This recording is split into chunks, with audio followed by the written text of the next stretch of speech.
Hi YouTube, Darth here. So the Battlefield 1 beta ended a little over a week ago, and I've been sitting here trying to collect my thoughts for a video. I found I had a hard time expressing what I had just played. It's easier when you feel strong emotions one way or another, but for me, Battlefield 1 was somewhat of a unique experience. It wasn't bad, and it wasn't amazingly exhilarating. It was surprisingly par for the course for Battlefield. I can't say if that's actually a good sign or not. I feel like it might be. Let me tell you a story.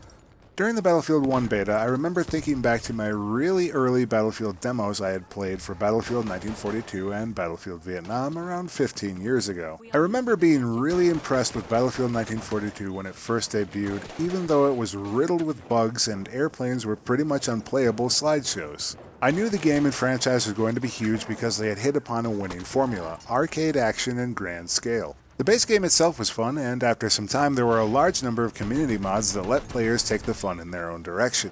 In fact, the mod Desert Combat led to the development of Battlefield 2. So when Battlefield Vietnam was released, it was essentially just more of the same. At first I was a bit disappointed, but I could see that there was a lot of iterative improvements to what made Battlefield fundamentally great. That's how I generally feel about Battlefield 1. Over the course of the years, Battlefield has made lots of slight improvements to the core gameplay of the franchise. Battlefield 1 isn't different in that respect, but it has eschewed iterative design for wholesale revision. I said this on Twitter, but I get the distinct impression that DICE had a laundry list of issues, real or perceived, that had to be addressed in some way, shape, or form for Battlefield 1. Let me enumerate some of them. 1. Players said that they didn't like custom game settings or badmins spoiling games. Well, those are getting taken away. See my previous video about custom servers. 2. Some said Conquest games take too long or aren't ever close. Well, Classic Conquest is now dead and replaced with Call of Duty Domination. Games appear closer, but are not really. 3. People hated having their vehicles stolen while repairing. Now you can repair from inside of vehicles. This had major balance repercussions, and you know this if you ever tried dealing with the steamroller that is the light tank. I could keep going, but I feel my point is made. There are a number of features in Battlefield 1 that feel like DICE threw the baby out with the bathwater, perceptively minor issues that were solved in ways that don't sit well with the game. That being said, Battlefield 1 is still a step ahead of Battlefield 4 in a number of ways. First, like it or hate it, the gunplay seems weird but is actually more balanced. Now I say weird, but I mean different because we're not used to it. Classes have defined ranges and guns have defined cones and patterns of behavior. It makes a clear distinction from Battlefield 3 and 4 where the gunplay was nearly identical. Several weapons in Battlefield 3 and 4 are good at just about everything. Players asking for the reversion to BF3 and BF4 characteristics for all weapons are in reality just asking for a World War I skin thrown onto those games. It'd be Battlefield Hardline's complaints all over again. Secondly, DICE has clearly learned some lessons with respect to Conquest level design. While we only got to play Sinai in the beta, it's a huge map I actually do not hate. In Battlefield, huge maps have historically had really bad pacing. I'm not particularly in love with it either, but the pace of infantry action in the north is quite good. The flags are actually separated at reasonable distances with good action focus. I just wish that there was a bit more transportation. Furthermore, the stationary weapons are not in stupid locations like Battlefield 4. Overall, the game feels like its core is more polished and as accessible as ever. HUD elements are easier to read and understand, most things are presented more cleanly, and overall it looks slick as can be. While I appreciate those improvements, they still took a number of steps backwards. I already talked about Conquest scoring at length, but Rush also felt like its design was a bit slapdash. There were definitely more vehicles than necessary in that particular mode. I only managed to play a few rounds of Rush while I was in beta, but it clearly was not the main attraction. Next, the medic class is woefully underutilized because of a flawed approach to revives. I think this is another overstep when attempting to solve a problem that is only trivial. That problem being, sometimes I feel like the revive system in Battlefield 3 and Battlefield 4 is a bit too lenient. Additionally, I couldn't ever realistically reject a revive and often had to sit and wait an extra long time. Flipped on its head in BF1, it's incredibly unlikely to get a revive because you have to have a medic nearby and you have to call out for them. I don't understand why this relationship isn't automatic anymore. The alternative is clearly not better. I know many people dislike the balance around the light tank, horse melee range, dismounted cavalry hit points, and bayonet charge efficacy. I mention them for the sake of agreeing and saying that these things were bad and broken in the beta.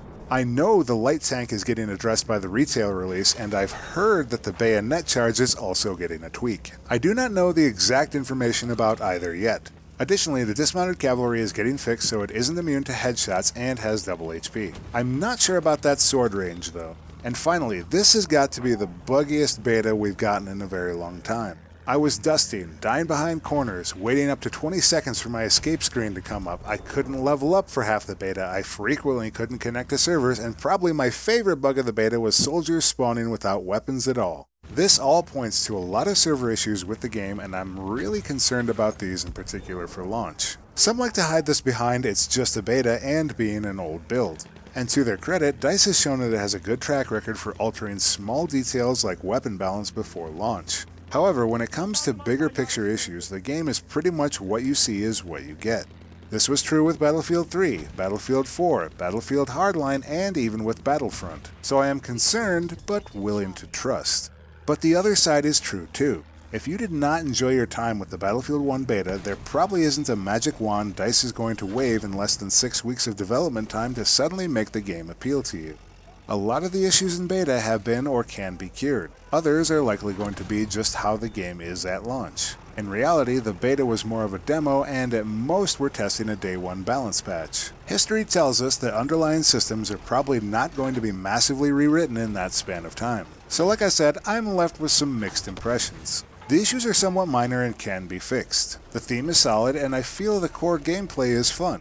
I like a lot of the nuance, and I'll definitely be playing it at release. However, like before the beta, I'm still left scratching my head about what to expect a few months down the line. We still have just 5 officially announced maps.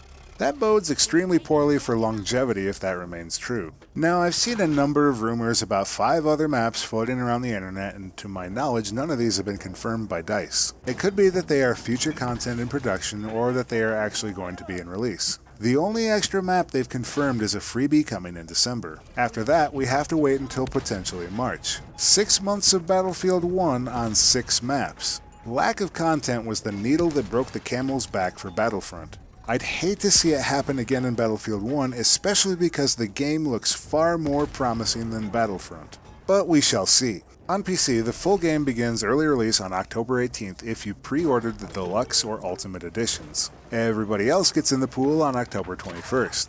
But seriously, with the trepidations I have about this game, I can't see buying Premium as the first expansion content doesn't drop until March of next year. What do I gain from pulling that trigger now? Nothing. That's it for my thoughts on Battlefield 1's beta. Like I said, it's a mixed bag. But what was your overall impression? Will you be playing day 1, or is this a wait-and-see kind of game for you? Let me know in the comments below. If you're new around here, please check out my channel and consider subscribing. As always, thanks for watching, and I'll see you next time, YouTube.